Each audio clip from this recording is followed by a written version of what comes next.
tactical retreat, Yes. advancing backwards, as they famously said. But I think that, and what you touched on there is actually the most tricky thing in life to me is you have the value of not giving up, like being resilient. Yeah. Keep at it, right? Yeah. And that can be essential for so many things. But on the other hand, sometimes if you are not giving up on the wrong thing, that's the recipe of disaster. Right? This is biblical. You have to also bring some sacrifices. Yeah. So you have to, burn some wood. You have to give something away. You have to give, because giving up is like giving something away or let it go. And we have to blame the boomers. Yeah, the boomers gonna go down in history as like, what happened? They got everything and then they just took it all. Fucked it all up. Ate it, drank it. Drank it, and then we're gonna didn't care shit. Get our pensions on like a credit. Yes. Give it to us. So maybe that will be the relief in the world when these fucking boomers have disappeared. Welcome to the Soft Vikings, a quest for meaning, purpose, love, and loyalty. I'm John, the lost son.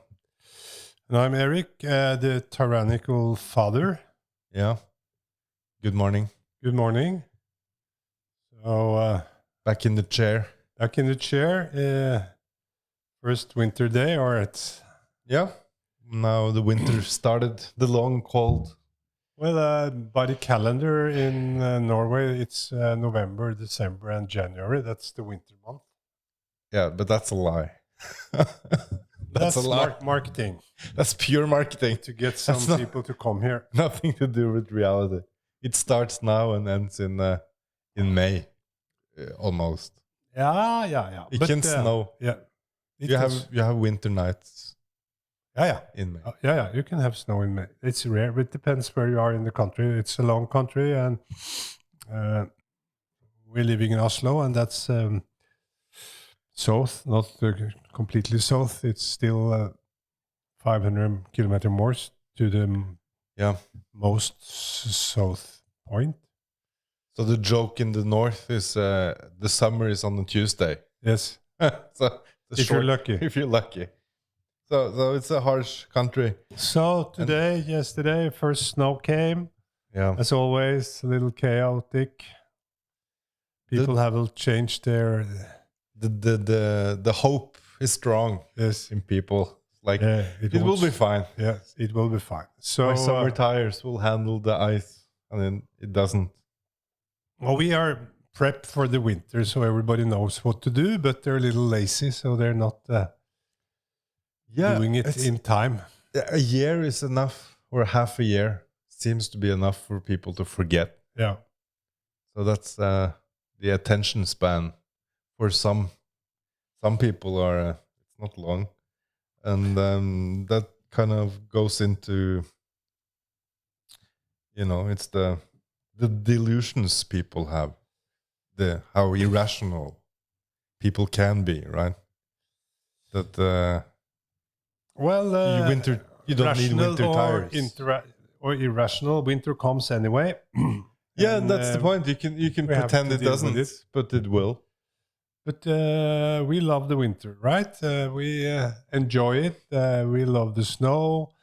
I think that's the key, right? You have coldness to fill it with things you actually like to do. Yeah, it's in a way things quieting down a little, and you're not feeling that you're missing out. The fear of missing out is a little turned down, dialed down. Yeah. And that's a relaxing position because everybody's suffering and it's cold and they have to stay home and nothing really goes on. That's the foundation for many like philosophies. It's like if you just make everybody have equally shit. Yes. Then it's okay. Then it's okay. Yeah. So in a way, you're not annoyed by these glamorous people that the great equalizer, yes. the winter. Yeah, in a way it is. Yeah. So The strange thing is that depression level is actually in Norway higher in the spring. Because You should think it's obviously. lower because then the sun is coming back and everything is ready to burst and the nature is like on its most beautiful and everything is new and fresh and it's the new beginning. But it's also something you should rejoice and you should be happy that's with. the problem. And if you're depressed, it's like double it down because then you're comparing and everybody else are happy, but I'm in the misery. But now it's like I'm in the misery, but everybody else is also. So it's okay. Mm-hmm. So that's the blessing of the winter. Yeah, all get depressed. Somewhat. It's Yeah. it's lowering everything somewhat. So it's depressing life. And then you have all the coziness indoor because Norway is a rich country and we have a lot of energy. Some of what we export and some of what we shouldn't export, but we also export that. So we are actually have the greenest mix of all countries, I think. And Yeah, we have- internally. internally, Sure. yes, because we have water power that gives the bulk of the electricity. So we always been used to at least the last 100 years to have central heatings, good heating systems. So it's always warm and nice indoor. Couple of generations, maybe not 100. Yeah, maybe 100. Stretching Like it. 2. I mean, always seems They started your lifetime. when they started to build out the power, the electricity water power structure was in the 20s. Yeah, so that's 100 years ago. Yeah, so it's not- so it yeah, yeah. started. It started then. Sure. This house we're sitting in are built in 1911. Yeah. So that it started, but and that wasn't was based on no, not electricity. It was based on oil. They had heating system in coal, maybe oil. Yeah, coal. Coal. It's not, Coal, I don't probably. really know. But it's fireplaces. We have 3 fireplaces. Yeah, used wood. So that's cozy. So winter is good, and Wood is cozy. Yeah. A fireplace is very cozy, but yes, it's probably the most polluting thing you can do for yourself. I mean, not who cares about the environment. yeah. If you sit with your I'm head just joking. in Yeah. the smoke, You get a lot of. yes. It's a heavy load. But we are good it's at cozy. indoor fireplaces, so we have good ventilation, and we're not bothered with that. No, we're looking forward to the winter very much. And the dark period is starting now. Now it's even almost day and night, 12:12, roughly. It was now, right? Yep, the 23rd. Pretty much. And then it goes up to 23rd of December. Mm-hmm. That's the darkest, or 21st, I think. It's the darkest. Yeah, it's like. And here in Oslo, then you're down to 6, 7, 8 hours daylight. That's real fun. That's real fun. Yeah, well, then you have to despair. Yes. Suffer. Makes you stronger, maybe. So you wanted to talk about something today. Yeah. Asking some questions to this, the tyrant and to the tyrant. No, it's a little connected to other things we've been talking about in this. Actually, like one of the earliest episodes, we were talking a lot about risk taking, how to take risks, and the importance, because it's so easy to try to avoid any risk, and our society is more and more built to say that any risk is a bad thing, right? Yeah, but it's a broad spectrum because, of course, unnecessary risk that can harm yourself and others, physically, with not really any gains at the end of it. Yeah, but that's the point with risk. That risk reward. Yeah, but that's the way they lay it out. That there's no reward, right? But there's always a reward in taking risks.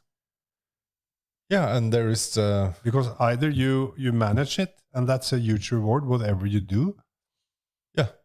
Or you don't manage like it. getting away with it. Simply. Yeah, in a way. It's a reward in of itself. Yeah. Kinda. Right? No, the managing. I mean, if you go to the bottom of it, it's like, and our perspective, or at least mine. I'm talking as a man. I don't know much about women. Beside that, I love them and admire them, and are beaten up on a daily basis. Yeah. Yeah, it's rough. It's rough. Hard to comprehend. Yeah, and and you try to solve problem, which actually is a stupid thing, because if you solve the problems, just a bigger problem. That's a high risk, low reward. That's a super high risk, low reward. Super high risk. So we have to concentrate on the small problems and half solve them. I think it's a key to solve the problems out there, but not the ones that we are talking about, like there. No, those aren't solvable. No, but it's so talking from the perspective of a man, and you don't have a choice. No, it's in the core, and it's in ourselves, and we were made for going out there and come back with something. And that always require a risk, because you always have to go out to the unknown in some senses, because you have to face nature in the beginning, and you were not the master of it, and it could easily wipe you out. So that's what's like that's the insanity behind many kinds of risk taking, is that you are actually challenging the unknown.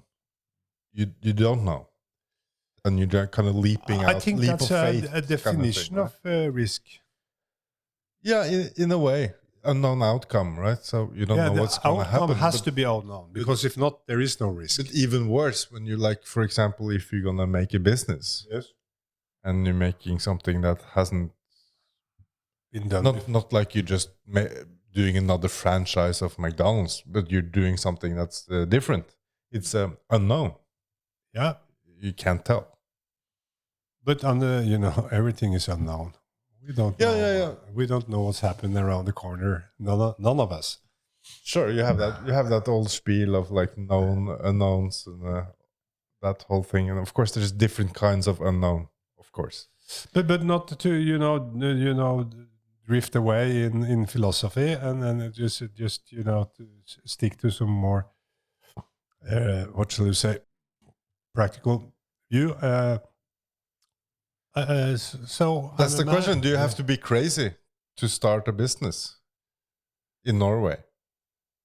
Well, as a man, I will state that all men needs challenges and needs to master some risk and to take it and to either succeed and then take new steps, or get punished in a way and not succeeding and learning from it and dare to do it again. And that's something that's the modern, at least in Norway or in the West, is reduced a lot. It's like you're not encouraged to that. But one arena that's left is to doing business, and that's why most successful business people are men, I think, because they are they're more drawn to the risk taking. Yeah, well, they're standing on the back of all the ones that failed. Yeah. That's most in fail. their genes. Yes, most fail. Most businesses fail. Yes, but life without trying is a misery. Yeah, then life trying and failing, it's okay. It's okay. Yeah, And success, I think, what is success? Of course, as a businessman, you can measure it in, money, of course, or in what sort of company you have built up, if you're into that. Well, you could argue there are businesses that aren't really. Yeah, they make money, but the cost is very high to the rest. Yeah, you mean polluting or destroying? For example, or they're like predatory businesses. Selling crap. Yeah, for example, selling crap is it's a good definition of. It's a lot of crap around, and There's a lot people of crap. buy crap. A lot of snake oil. Yeah, they love it. So they love the snake oil. Yeah. If not, it wouldn't be so much of it. True. So I think that business is still an arena where a man can, live out his potential for mastering risks. Yeah. Because that's the beautiful thing. And I'm not saying that women are not doing it, so don't get me wrong. But I'm not a woman. And I think that it's deeper rooted in men. Yeah. From a biological or evolutionary perspective. It seems that men are more willing to take risks, like generally, on average. They do more stupid things too, right? They jump skydiving and whatever. And they go to hell and they go to jail and they get all busted these bad too, places. more. Yes, and they drive too fast, speeding more. All the so-called silly things they do more too. So obviously, it's not hard to tell. But if you want to go into business,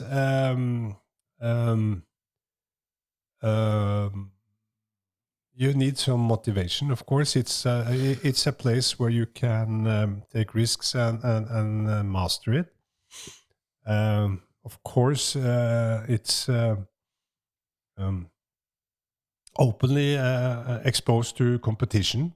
Competition is huge. Yeah, so that's like the main, and that's also a very nice and inspiring thing, to compete, because that it's a natural thing. We are that's born how we to compete. Yeah. So if you take competition away, you take away some main positive drivers. Because competition doesn't mean the destruction of your competitor. It means that you have to learn from them and try to outsmart them in a way. Or of course, you can also cooperate with them. Of course, lack of competition means there will be less progress. Yep, in many ways, right? You don't have the challenge. And that's the problem with the big companies, because they can. They become so big. Yeah, and they attract the capital, so they can buy up their competitors. And that's why. And then turn they to fail eventually, right? Monopoly. Yeah, and then unless they're like funded. Yeah, and then you have monopoly laws, in most Western societies. I don't know so much about the economy in other places in the world. And I remember when I was not growing up in my 20s, that was the big shock to me, was that when you had 2008 and they launched the concept of too big to fail. Yeah, you didn't know that? That was horrible. You didn't know that concept before? You had like a couple of examples. But that concept is old. It's probably old, but it kind of... because that means that you are a cornerstone in the system. Yeah, but then there is and then the state has to come. Then the competition is rigged. Then it's unfair competition. Right? Oh, of course. So you lose the whole like but cleansing thing of capitalism. That's the complexity and the pollution in the financial system. Because is this play between the private actor and the state? Because the state are the only institution that are able to tax. So in a way, they always have a steady income. And so that's why lending to states is being seen as like pretty safe. Yeah, because they are critical. Right? Yes. You can't not have them. And then the private banking system are like driving the economy. But the state is like the cornerstone, the security, the backer. And then it's the balance, and Sure, but I and just then you have some of was- the banks because too big to fail is coming from the financial industry. yeah. basically. The big example was the Lehman Brothers when that Yeah, happened. they But weren't they were investing. But they weren't too big to fail. They failed. Yeah, but they were like the one only that failed. Yeah, and then They let were. them fail, Yeah, then they and bailed then it- the next bailed one it out. didn't. No. So that was like an eye opener for me that it wasn't really capitalism. It It's was called- kind of. No, it's called too big to fail is one thing, and then another concept is lender of last resort, which is usually the government. Yeah, but they outsource it to the private banks. Yes, That's the problem, right? In many ways. and then that's always in business. If you are the biggest player in a company, for instance, and you have you're sitting on most of the capital, in Yeah. a way, of course, if everything goes grows and are in happy days, it's good because then you have most of the value. You get the lion's share of the reward. Yeah, but if things get shitty, everybody looks at you. Yeah, of course. Then you have to Yeah, because you have to bail it out. fix it. So that's the downside. I've learned that a couple of times to be too big shareholders, too big shareholder, Has a and only downside. with financial muscles. Downside. The downside is huge because it's very human to stick to your assets, or you don't dare to cut your losses. And you think, okay, or if we fix this or fix that, thing will become better. Yes, that's a very fascinating thing about risk and the risk and compared to like the loss aversion, right? That we hate to lose. Yeah, So I we mean, kind of stick to it. I'm not a stock trading guy. I did it sometimes, but I don't have it in me to be a trader. And that the main reason is that my psychology, I get too depressed when I have bad positions. So I lose it. I don't think clear. This is the normal state for most. And the happiness for a gain is like short and not that sweet. So I outsourced that activity to people that's better, shaped or better I think have a better psychology than me in that domain. I think they say it's 7-1. So you feel a loss 7 times more hard than the equal gain. Yeah. So it's a So terrible I'm a math. 10-1 guy then. It's 10-1. And the good trader is maybe 5-1. Yeah. They're still there. Yeah. You It's know. still there. So no, so that's not been. But when it comes to doing business, of course, there is risk. It's not necessary that you have like a very educated or enlightened view on risk taking. It's Maybe the more opposite. It's more it's more implicit. So your motivation is like you want to either you're driven by money because money is a very visible token of success. Yeah, money and And status. of course, it can buy you stuff, but it can also give you a social position. It's the social economical status. Yes. Right? But not that much in Norway traditionally, because It's less. Yeah, not like the American way. No, and you have the Because American, it's okay to brag with your success and show your money, and in Norway that has not been the thing.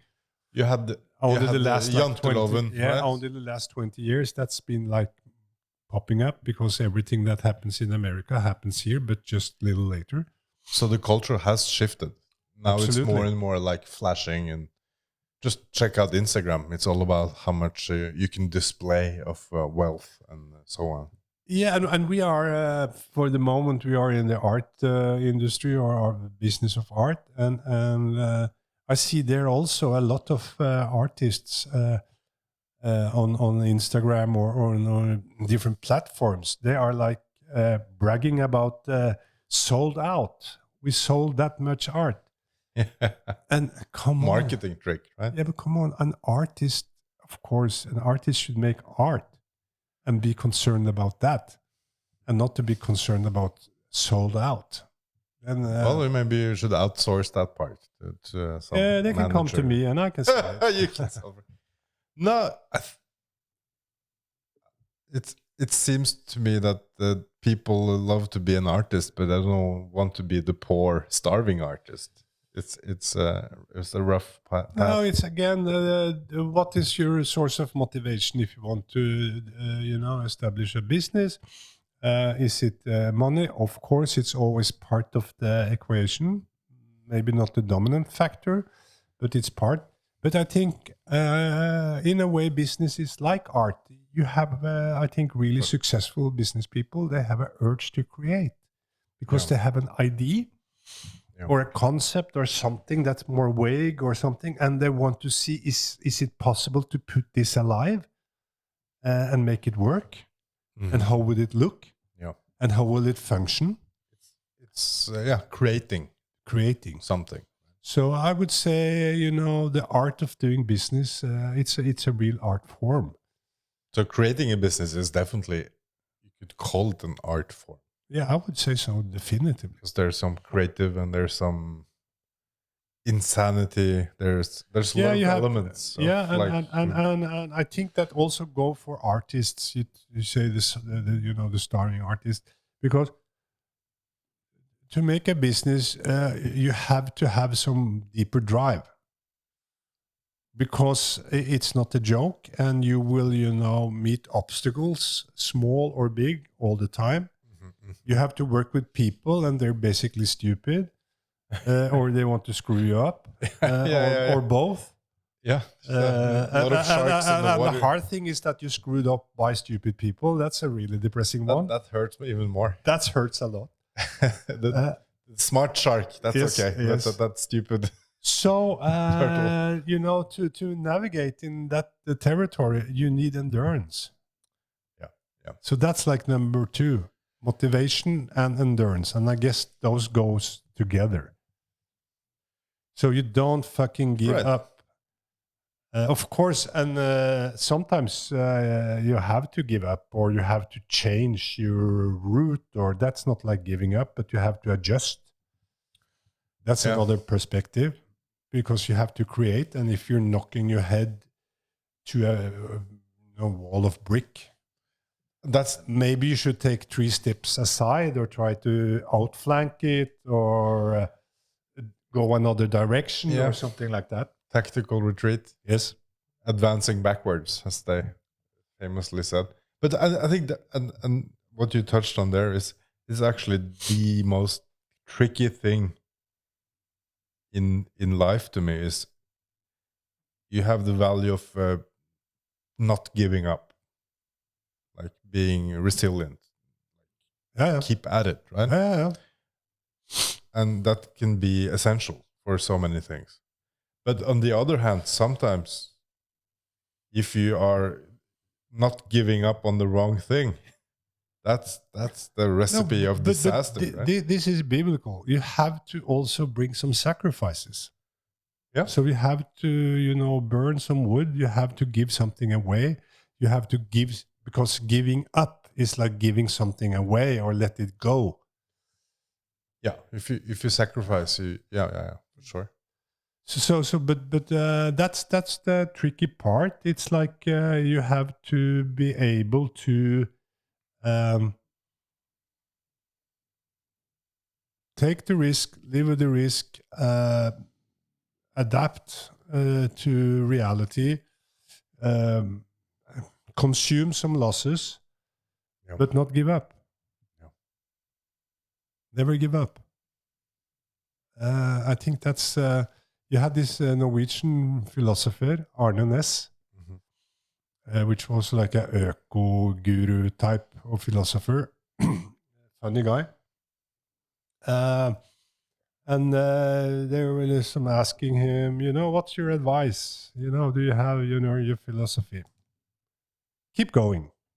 Keep going. Keep going. Never quit. Keep going. It's the only advice you can give anybody. Keep going. And I that so I agree, and I think also but to find the game you like to play first, and then not give up. Because sometimes if you start doing Yeah, that's again something you don't really then it want to starts to do, get complex, right? Because if you don't know yourself and you don't know what you really want, you're not in contact with that type of inner urge or whatever you want to call it, and you start to do something that maybe is not in your alley. yeah, Okay, then and not giving up is a really bad idea. And you should give up.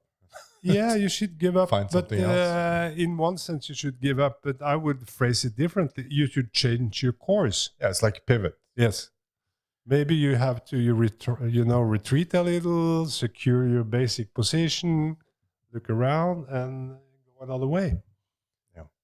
But that's the complex thing because the modern culture, we are not really emphasizing or teaching our kids and youngsters to find a little bit more out what you really want to do, or what's your and the grown-ups are not into that either, because they say you can be whatever you want, which is the most bullshit sentence ever launched in history. Yeah, it makes little sense. Yeah, it's not true. No. So you have to know a little who you are, what's your drivers, and I wouldn't focus that much on limitations, but they're always there, and you have to maybe be aware of them, and because there's always this: should you emphasize on your strength and making you stronger there, or should you have a little defensive position and become stronger on your weakest point? Yeah. It's also too like it's a dilemma. Yes. Because yeah. But whatever motivation you have, you start, and I think the mix for me at least was for sure a urge or a deep desire for money. Yeah. Because I learned early that money is in a way also freedom. Yeah. It buys your time in a way, so you can concentrate on things you want to do. Sure. And then gradually it's more and more about creating, solving problems, see if this is, and it's very much now about see if something can scale up. Mm-hmm. How big can this be? Yeah, and I guess from my Which is limited actually understanding stupid. of business is that's the hard part. It's the scaling, because it changes the fundamentals, right? Yeah. From 7 to 70, it's different. Yeah, I mean, if you are now it's a different business environment from when I started back in the 70s and 80s, because the technology is so different, and the marketing possibilities you can get worldwide, and you can also be totally digital in your presence. Sure, the environment has changed, but people are still people. Yeah, but the environment changed, technology has changed, because you can have products that are unlimited and with almost zero product cost, like software. You just pushes new licenses, and you only have like variable costs, sales cost or something. And of course, if you hit then and scale, it's like super profitable business. So that's like everybody's dream. Yeah, of course. And then it's more downstream, or not downstream, but more traditional. It's like service industry, distributing. Yeah, the baker. Yeah. You got to bake every cake. Yes. Can't get away. Can't scale that. No, that's hard. But you can scale by branding. You can sell pictures of your cakes, but that's not being a baker. No, but then you put up franchise because you have a brand. Sure, you can and, scale, but you still have to make every cake. I guess that's the difference between what you said, no, like yeah, electronic or but intellectual yeah, property. but yeah, you scale on those in those areas also. Yeah, you can take a cut from other bakers, basically, But make that's what other you people do. bake for Yeah. you. Yeah. Either That's you have a scaling. recipe or sort of a recipe, and you mix that with a brand. Take Coca-Cola, for instance. Sure, that's the future. I saw the latest No, it's South Park the episode, reality. the Yes. special. They Yeah. come out. They were making fun of Disney and AI Yes. and how the new generations, and we don't know how to do anything anymore. No. So it was kind of hilarious. All the academics and the well-educated people were standing in a line looking for a handyman Yes. to help them out. Yeah. That's the big problem. Because AI took all their jobs. And Yeah. they were like, what do we do? People are so helpless, and the dedication. They haven't been trained. No. They have been trained to taking risks, and they haven't, got some basic survival skill sets. They don't know how to use tools. They don't know how things are built. They Yep. don't know the inside of anything. And if thing doesn't work, they are totally in the dark. And the blame, it's so easy to blame them, but the blame is actually firmly on the older generations. Always. Because they didn't teach them. Always. So that's where the blame is. The in blame many is ways. the boomers. We have to blame the boomers. Yeah, the boomers gonna go down history as like, what happened? You fucked it all They got up. everything and then they just took it all. Fucked it all up. Ate it, drank it. Drank it, and then we're gonna didn't care shit. Get our pensions on a credit. Yes. Give it to us. So maybe that will be the relief in the world when these fucking boomers have disappeared. I'm part of the boomer. I'm a little late. I was born in 55. So Yeah, I don't like know if end. I'm the tail end of if I'm part of the boomers. Because it's basically 45 to 50, I think, after 5 years. Yes. Yeah, These generations, how you are define they it. counted in 10 years brackets or 20 years brackets? I think it depends who you ask and Yeah. how you measure it. Well, the issue is that when people live longer, how are you gonna measure? Because if you think about a generation would be like a lifespan of a generation, but now we're talking about those who are born like you said in those 5 years. Then we name them as a generation. Yeah, but it's still they have the label all the way. Yeah, but you live longer than. But still, you are the baby boomer if you're born in a certain period. Yeah, but so I guess if you go I think they label it by 10 or 20 years each, maybe 10, because now they have. Yeah, because that's the lowest. How old are you before you can get pregnant? Yeah, it's like puberty. Yeah, so that's 15 years. What it? Yeah, well, yeah, on average. On average. Yeah. But it's going to be a longer stretch when the women don't get children before they're 35. Yeah, that will change. So the whole thing, generation, is a weird thing. But I think in history, I think they used like 30 years, 20. I think like 20. How many generations? Yeah, when I was studying history, we were talking 20 years. But we don't speak about the individual generations 200 years ago because they were so similar. They're in the dark. The change was so little. Now we do it because things go so fast. And technology changed. And it means that what you are exposed to when you're young is like shaping you so much. Definitely. Yeah. This is the difference. Now we're going to make the AI generation from now on. Poor guys. Maybe I don't know. Maybe I don't know with poor guys. I think. But can AI take risk for you? It's the question. Can they fix it? The text-based, the chat GDP, yeah, they are, a function of what sort of text they can search in. Yeah, I mean, you mean language-based models? Yes, that's how they learn. Yeah, and the more intuitive, because there's always some intuition, some deeper human secrets. that We play- like to think so, but we'll Maybe see. not. Maybe not. How maybe we aren't that advanced. Maybe That's not. the thing. Maybe not. Because now, if you We're just stupid use biologically machines. if you use the AI, Yes.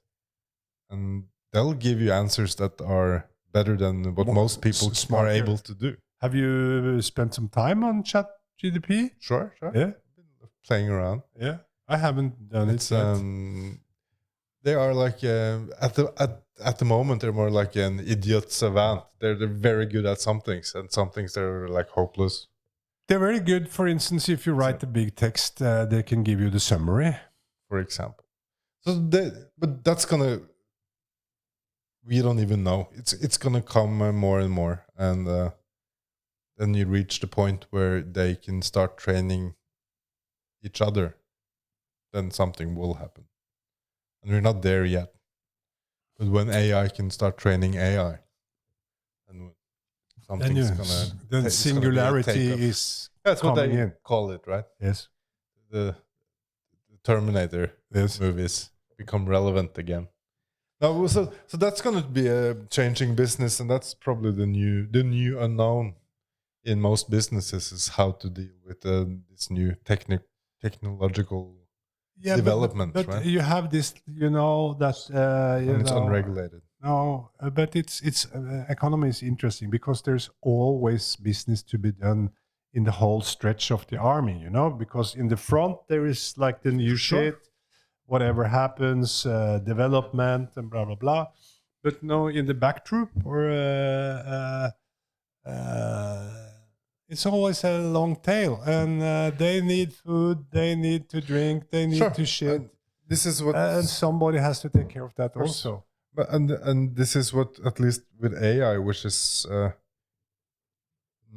not went the way people were predicting like 10 years ago, is that what AI started, the revolution happened not in the manual sphere as self-driving cars, for example, or more machines. No. That didn't happen. It happened in the creative domain, Yes. making art, writing text, all this stuff. That's where it excels. That's where it's really good. Yeah. Not the other stuff. It's not good at driving cars yet. No. Not really. It's starting, but Yes. it's not. It's not. And But making it's not good at plumbering either. It really sucks at handiwork. Yes. Still. So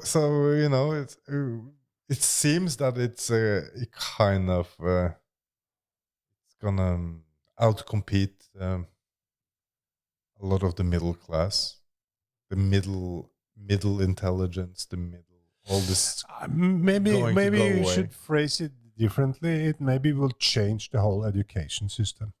That's for sure. But it Because- comes to a point where, I mean, the purpose of the education system is to, at least it used to be to train people for the jobs that they are needed Yes. for in society. And But now if you it's eliminate I think very soon we're gonna look at people taking degrees in non-professional, like medicine or electrician, as strange. You wouldn't take a degree in something that's not tangible because it makes no sense. You outcompeted anyways. yeah. There's no point. There's no work for it. There's no place for You can do it for your own pleasure Yeah. or development, but not to get a job. You No, wouldn't do that. and the big sector, at least now, is like people handling people, right? So all kind of service. Sure, that's not going away soon. No, I don't think so. We kind of That's like pretty to, sad. and maybe we need to take care of each other, right? So Yeah, we the know that. people We know that. I taking care of mean, people. if you're born and not get any love, meaning not anybody touching you Yeah, or no caring attention. for you, it doesn't matter how much food they give you, you will die. Yeah. And that's deep in us. And we should be grateful for that, because maybe that will slow some of the craziness down. Yeah, we're not reptiles. No, Like an egg, and there we go. And Good I luck. don't, as a businessman, I'm an opportunist in many ways. I look for, but I'm also uh, some sort of a dreamer, or I want to create something that's not been done before and combine things in a different way and find if it's scalable.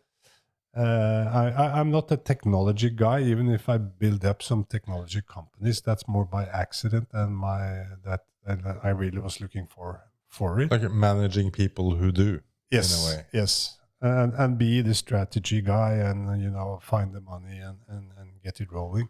Yeah, I mean, I would guess that at some level it's all the same game in many There's ways, some right? basic principles. Some rules. Yeah, well, one is you need to fill your tank with gas. Means you need capital. Yeah, and then you have to, Of like, course, some businesses are less capital intensive than others. Yeah. But now it's when I started, it wasn't this venture capital. That didn't really exist back Not then. in that number. Now they're the biggest. Yeah, and it is a system for it, and every startup, in a way, it's a little boring because they are dressing up and they are, it's a very American way to do it. It's like the first initial capital you get either from your own pocket or friends or family. Then you move a little forward, and then you tell your story, and then you go to the venture capitalist, and they buy into it. And then more and more. They're basically managing other people's money, right? The venture capital. That's what they do. They have. They have. That's what they do, right? They They have a and skin in their game themselves, of course. some. They have bonuses, at least, and also maybe some of. But their it's own not all their capital. own money. No. That's what I'm saying. It's like they have Behind them, there is other people betting on them, making them money. Yeah. So they're not out there to. But do they you think they're driven by the same need to create, or is it just maximizing profit? It's maximizing profit, but it's always creation, because why should I go with this company or that company? And many of them are active, and they're trying to not only give the companies they are betting on capital, but also some knowledge and some strategic help, or they are discussing their business plan, etc., etc. Yeah. So the downside of going that road is that you're very easily captured in a system where you're limited. Yeah. In your own creation. Sure.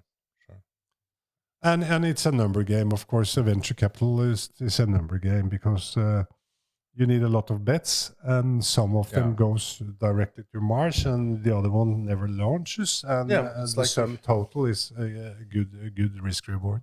Buying all the lottery tickets. Yes. But maybe they are starting to get to the point where they are too big to fail, in a way. Like the biggest venture capital firms are now. They're big. They own so much. Yeah, and venture capital also go to hedge funds, and there's not like clear borders between that. It's more like what they're offering their investors, and say, okay, we are doing this and this. Because when they become really big, of course, then it becomes corporate, and then it's a total different animal. Because that's my limited understanding of one of the big challenges now in the finance world is so much of the capital are so and have to be so risk averse, scared of risk, because they are a pension fund, for example. But they are not allowed to take big risk. But they still need a return. So they just go through a venture capital firm and just say, hey, you do the risk. Yeah, but then they're putting up a portfolio. So something goes to venture capitalist, which is high risk. A lot of them goes to government bonds, which is like considered zero risk. And then you have the whole range in between those more extreme positions. So the higher interest now is actually a good thing then, because they can actually make money from the bank. Yeah, have now it's like we have this new situation, which is more back to normal. Yeah. That you have interest rate in the 10 years bond is like 5% now in the US, a little above. Yeah. Sorry. And then if you want to be in the stock market, they have to have a 5% yearly um, growth in value to compete with like safe, what you call risk-free interest, which also always are benched government bonds. Yeah, there you go. And then you have to beat inflation, right? Or else you're losing. Yeah, but inflation, that's called a real return, right? Because the real return is a function of interest-free rate and inflation. And then Exactly. you have to beat that to get the real return. So You have to beat that. if the inflation are 5%, you have to, and of course the interest rate is very often a function of the inflation situation. The inflation, yeah. Yeah. But that also is. I remember what pissed me off too when I was younger, in my 20s, when they started to change how they presented inflation, because they had like a certain rules at some point, how they calculated the inflation rate, and then they started to change what they put in there. Put in the basket. Yeah, that's a very tricky thing to do, because you're fooling people. Yeah, they think you mean what you say when you say inflation is an X amount, and then it's actually you talk not about really core inflation, and there's a lot of way to label it. But at the end of the day, you cannot fool it completely. So no. For the situation we are in now, it's a real high inflation period. Yeah. And that is okay. Why did it happen? It's a mix, of course. I think the COVID situation is bearing a lot of responsibility. So then you got to invest more, because if you're just having a paycheck or a pension, you're screwed, because your real income will go down and down and down. Yeah, but then if you only have a pension, small pension or a paycheck, you don't really have resources to invest. No, I'm saying, but then that's the issue. Then you're stuck. Then you're stuck. It's super strange. But as a businessman, I always like difficult periods, at least when everybody's pessimist, because that's the good times. Actually, that's the perfect timing. Then you can go against the tide. People just give away things. Almost. Yeah. They're like giving up, and so it's. But we all are also part of the greater pictures, and we're always influenced by the zeitgeist.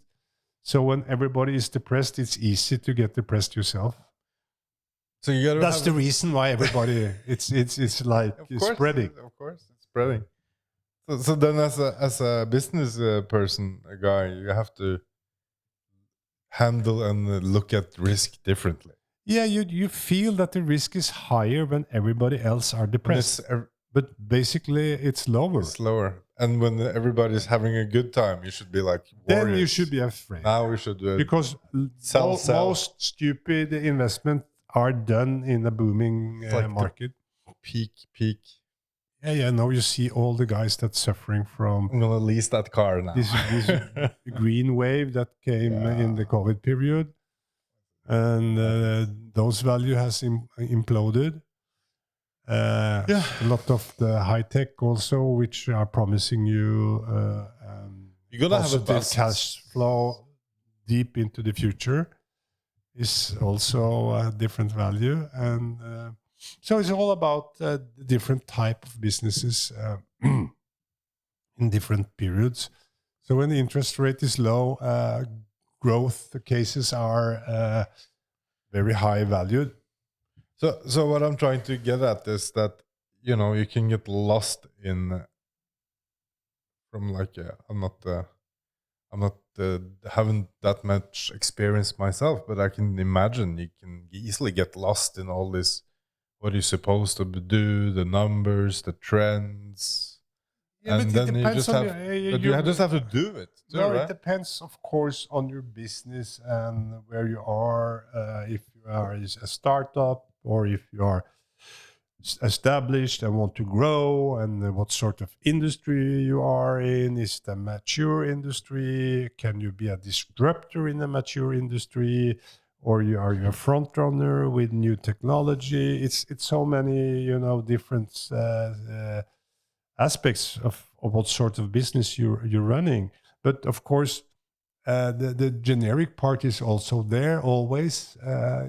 It's about the capital. It's about having cash flow. It's about having enough resources. It's about finding the right people. It's about go-to-market strategy. It's about the product development. So it's like, but that's only the headings.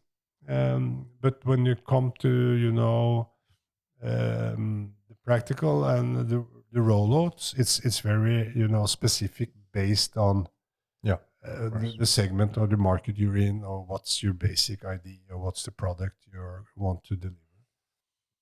yeah. And that's if you're a founder and running the business and still have the position as a main shareholder, or like this owner operating role, which I'm for the moment. Again, it looks like I never want to go away from that. I guess it's the creative creating aspect. It's appealing. Yeah, it's more hands-on. Yeah, just But I'm not super good at these operational things. So in a way, I may be standing. That's like Need to move myself day-to-day out. Yes, kind of thing. dare to give it away. Because that's two different things. Like the how to manage and how to create different. Yeah, it's different roles and different skill sets, right? Because if you are the strategic guy and you outline the big picture, then you have to get people on board with that, and you have to empower them and give them their assignments. Yeah. And if you really want to create something and you want smart people around you, you have to give them some working space. You cannot sit there and tell them on a daily basis what they should do. And you can't like, let's change and do risk every day. People go insane. No, it's different. They don't want to do that. So as a manager or a top manager, call or whatever, it depends on the size. But if you have a company like, if you're exceeding take a number, 100 employees, Yeah. actually you only have two variables as the top manager. Okay. It's a structure, how you're structuring your business. Uh-huh. And it's the people. Who's doing what. Who's doing what. Yeah. And that's the things you always can work on or optimize. Yeah. And if you get that right, you're successful. You're successful, yeah. And I also think, for me, it's very interesting how do you measure? Like, if you're a manager, you have to kind of you a slave to what you measure, because that's what you can make a decision on, right? And then there's so many unknown or not measured metrics in any business that are equally important, for example, right?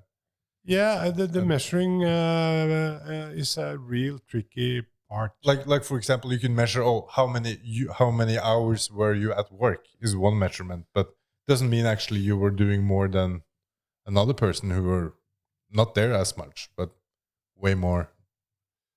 The measuring, you always have to know where you are at a moment, because if you don't know where you are, you cannot say really direction where you have to go. Yep. So that's and also measurements are supposed to be motivating or be able to direct your resources or allocate them in on a rightly or a most efficient base. Yeah. But a lot of measurement can be bureaucratic and only drag you down. And you can create some like because people aren't dumb. So if they know you're just measuring that thing, they can just do well there and then Yeah, not because do the anything else. measurements and what sort of incentives you have. I think the incentive structure is super important. Yeah. And then, of course, if it's objective in a way, so it's measured based, and then it's easier also to roll it out because then people understand it and they can accept differences in performance are like given different reward. But then again, you want to have teams, and some in a lot of problem solving or what we are doing now. There is not a one-man show. It's so people have to work together, and then you have to stimulate that, and that's the difference measures again. And a lot of things are fixed. For instance, if you run with you have to have a production level, so you have a fixed cost base. Yeah. Of course, you can measure that as long as you want, but then maybe you have to measure more on the variable side and on the sales and output. But you need measures, you need figures, and you need to deal with that. So to end it off, if you would give a young guy one advice for how to start a business, what would that be? Start with strawberries. Strawberries on the street. They're all gonna do strawberries on the street. Yeah. No.